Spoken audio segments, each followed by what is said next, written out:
This is the Open University. Hello class, it's your lecturer in Hull, Hull. I don't know how the Hull people pronounce it. I'm in this eastern city, a city I think I'd never visited before. It's a little bit off the main east coast line on the trains, where I've been performing as David Bowie, and I went yesterday on the Larkin Trail.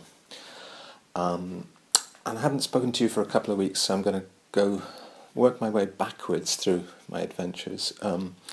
It's kind of funny being in Britain. There was some sort of terrorist episode last night in London with people being knifed and so on, which was happening simultaneously with a BBC Radio 6 Momus playlist, which I'd put together in Rome, pretty much at the moment I last spoke to you in one of these Open University programs. So that was all quite strange. I was sort of commenting on Facebook as the Stuart McConey Freakier Zone program was going out, and suddenly in the middle of it, the comments stopped because everybody was marking themselves safe in the attack on London. Yet another attack on a London bridge. I'm wearing, to be slightly more cheerful, wearing a lungi, which I vlogged about before in these episodes. It's a Bangladeshi garment, which I had only ever admired from a distance, but have now started wearing. I wore this on stage in London when I performed on Friday night, Thursday night as Dybbuk, the David Bowie tribute. I still haven't worked out how to tie it. I'm just doing it with a double granny knot. You're supposed to, according to YouTube videos, which these days can allow you to do anything in theory, you pull this wide. It's like a hoop of material. It's sort of tartan, attractively tartan-like material. You pull it wide and then you put one hand over your stomach with one side of it and then the other hand across, and then you change hands and you pull it tight and you tuck the outer side inside, and then you can fold it down over the front. This apparently should work, but when I tested this in my dressing room in London, it was definitely not holding it up. So I just knotted it in the double granny, which makes you a little bit chunky at the side. Chunky at the side is what the Hull people are. It's the obesity capital of Britain, apparently. And I didn't realise this. You get, as a performer at the Hull City of Culture events, you get a top 10 things about Hull. Amy Johnson, the first female pilot to fly from Britain to Australia, was born here.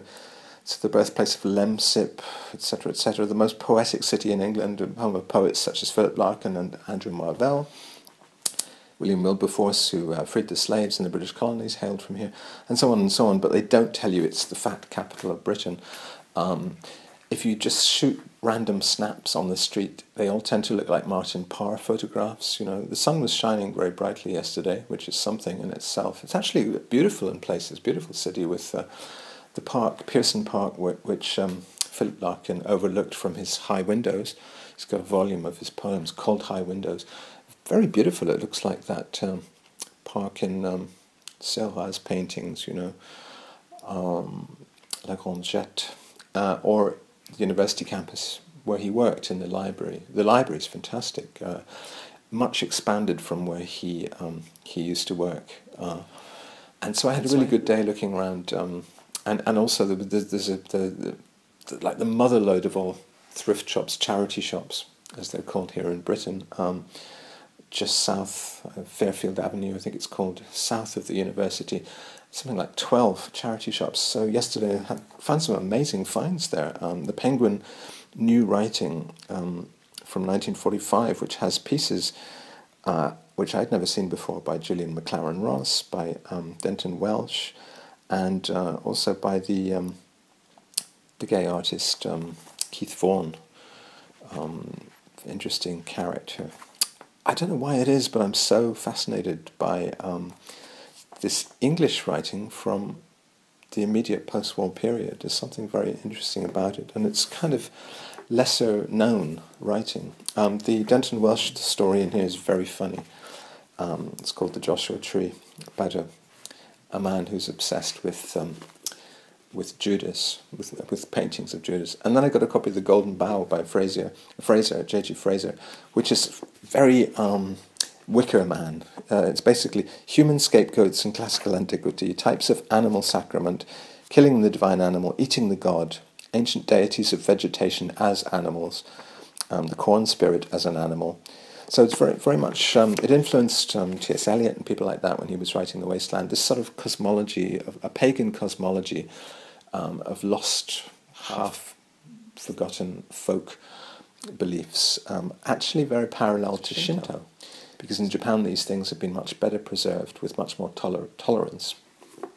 So I think I'll probably get very deep into this, and maybe this will mark my next record, which in theory I'll start recording when I get back to Japan in a week or so. Ahead of me, I've just got a trip to Documenta in Germany, a trip to Scotland to see my family, a trip to Documenta to see the art, and then fly from Frankfurt back to Japan. So what happened? London, before Hull, I was in London, and that was really probably the best Dybbuk show of all of them. There have been, 5 so far. The one here in Hull was a bit strange because it happened at lunchtime, and it was in a funny little venue. The organisers here, the Noi Riki people from Edinburgh, are actually great, Kevin and Michael, but it was slightly odd. It went down very well, but I felt it was a bit like a greatest hits package. It was quite reduced in time. And then we had actually a very good panel discussion with a journalist called Neil Cooper, also from Edinburgh, talking about Bowie. But the one in London with the singing, I thought, was much better, and it was longer. It was an 80-minute set. It was the longest of all these Dybbuks that I've done. And although I didn't do conversation piece, and I wore this lungi on stage, and actually the Canada Water Library. It's great to perform in libraries. I really like performing close to books, but also they have a dedicated theatre in that one. It's a very new library, and so that was and Somerville Friends in London. That was particularly good. Before London, I was in Dusseldorf for a few days, just looking at art in Dusseldorf, staying in an apartment hotel. Unfortunately, I got some gastroenteritis there. I went to a market and bought some cheese for €1, which seemed like a good deal at the time. But then the next morning, I had this. It was so long since I'd last had any sort of gastroenteritis type thing or food poisoning thing that I didn't recognise the signs. You get this little kind of ache just at the top of your stomach, and you think, hey, what's this? Have I got cancer? And then you think, yes, it means I'm going to throw up very soon. So I managed to make it to the bathroom and basically empty my stomach, and recovered pretty quickly, because I thought I might have to cancel both the Bowie shows in Britain as a result of it, if it hadn't cleared up. But it did, and I dragged myself to Brussels, and actually had just a few hours in Brussels, but some very good hours, because Brussels is full of amazing bookshops with, obviously French language books, also some English books, records, and I spent a long time in one particular one near the Grand Place, where they were playing the whole of Gainsbourg's 60s oeuvre, which is very pleasant to listen to in a bookshop, actually. And I was rifling through what they had there for quite a while between trains. Before Dusseldorf, I came up through Switzerland on the trains. I was using my rail pass to get from the very south of Italy back up to Britain on the trains. I came on the Eurostar from Brussels into London, which you could do for a €30 supplement on the train pass. But the revelation of this trip over the last couple of weeks has been Palermo. Palermo, the capital of Sicily. I'd never been to Sicily before. I'd been down to Naples, but never down to the heel and toe of Italy.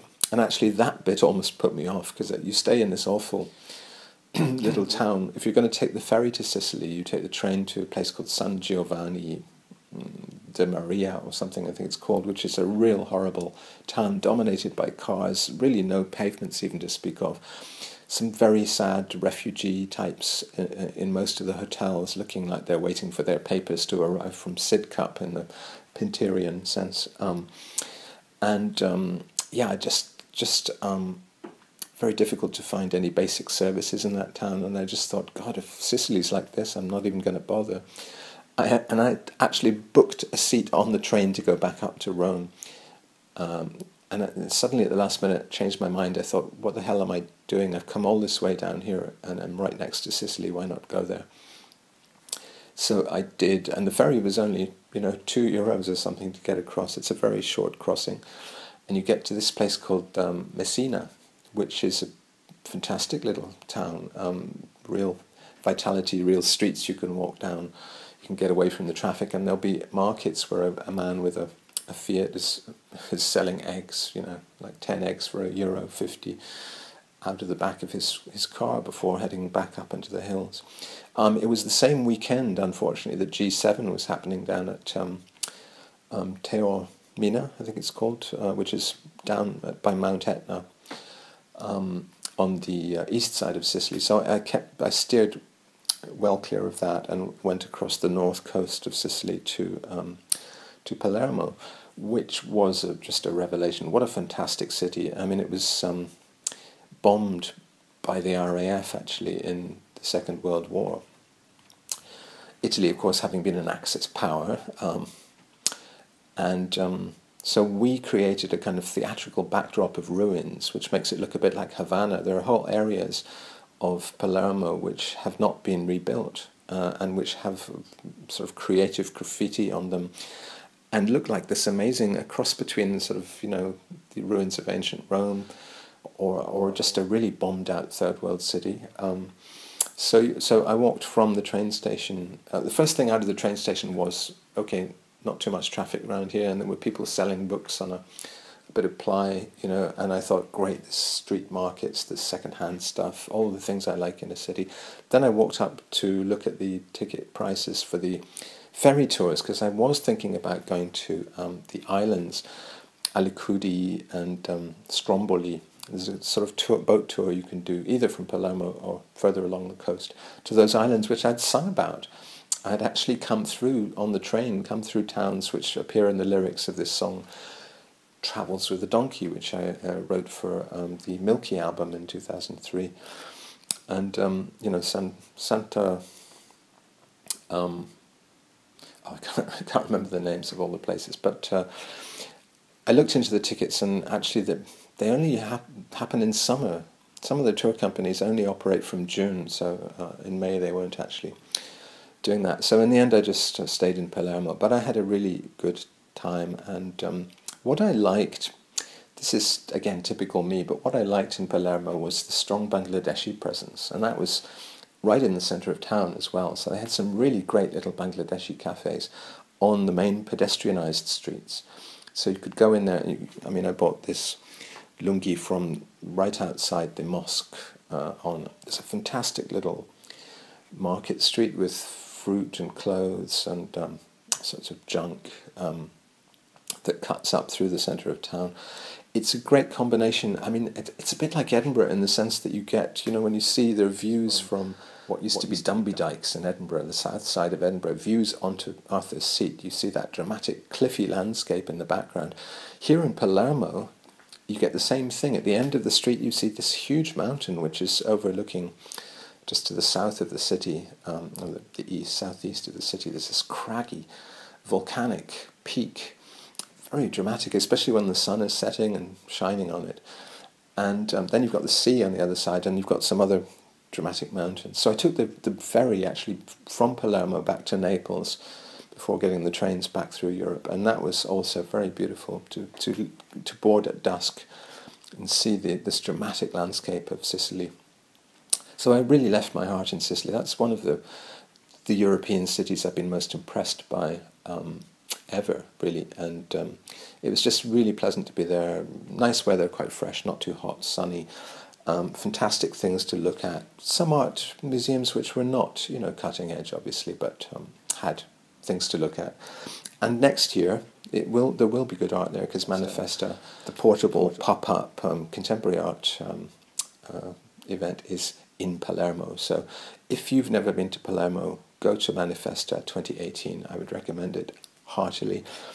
And I'm sure I could have spent many more days in Sicily, going down to the south, going to Agrigentum, which I sing about in the song about Empedocles, because he came from there.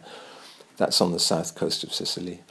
So a really great place, and I felt totally safe as well, which I don't feel in Naples. I think in Naples you feel a little bit like someone's going to nick your wallet every few minutes, but in Palermo it's touristic to the sense that there are a lot of people like yourself wandering around, and there's not really a sense of danger, and yeah, it's just a funky and creative city. So after that I was in Switzerland. I took the trains back up through Italy to Switzerland. I stayed overnight in Milan.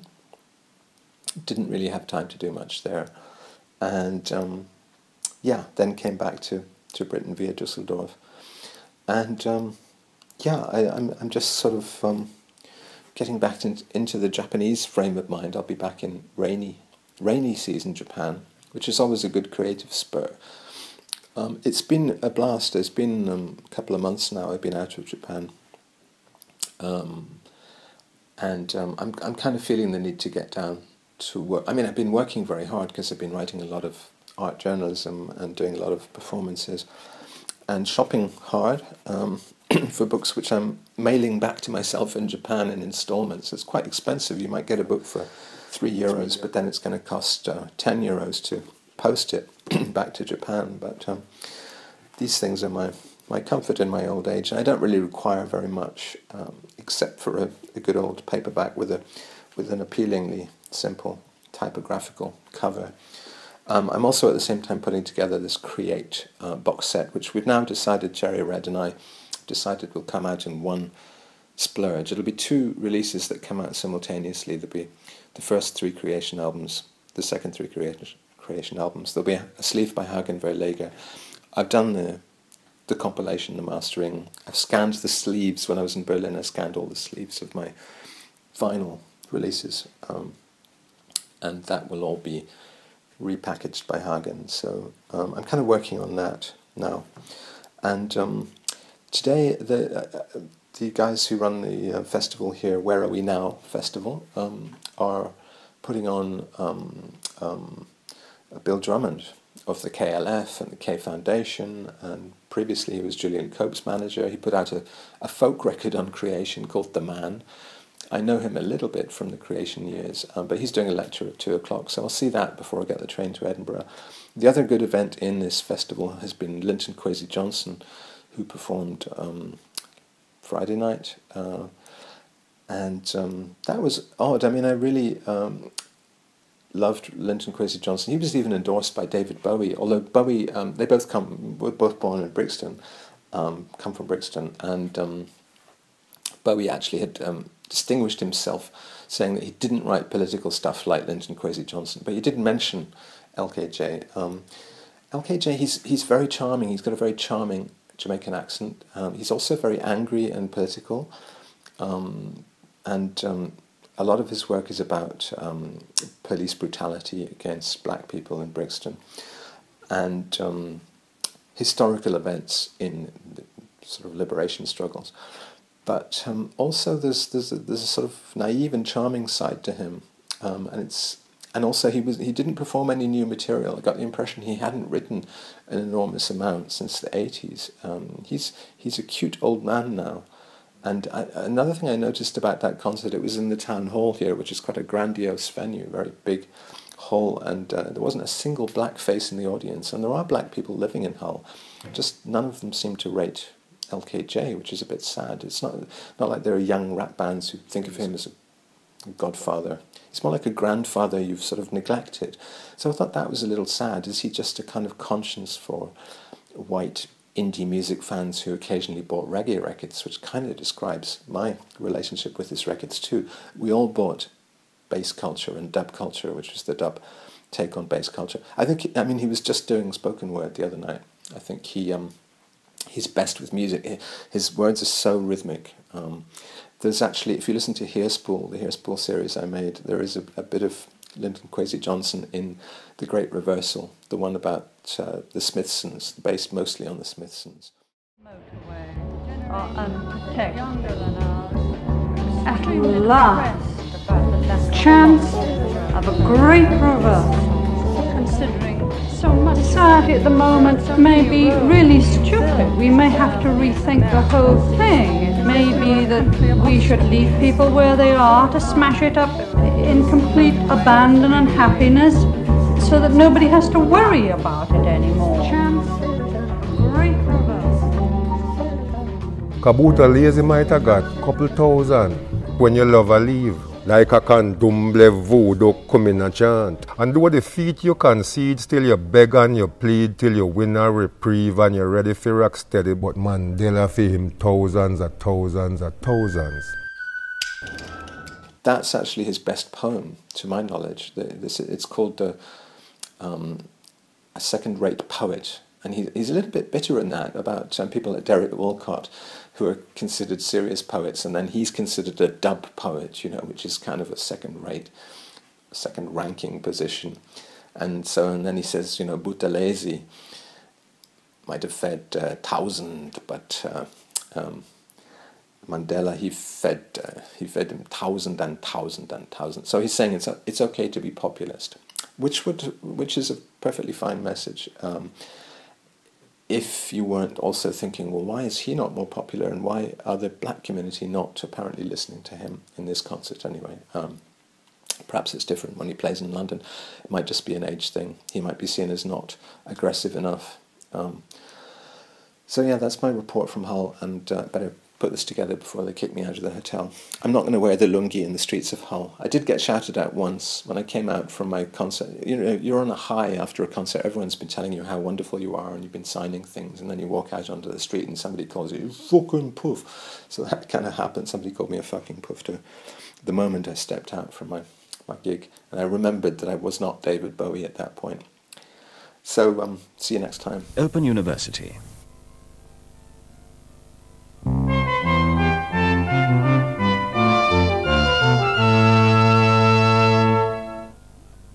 This is the Open University. Today we begin with a program linked to Unit 16 of the course Personality and Learning. It's a shortened version of a 50-minute film first transmitted as part of a general service series called Space Between Words, and it's a study of communication and non-communication.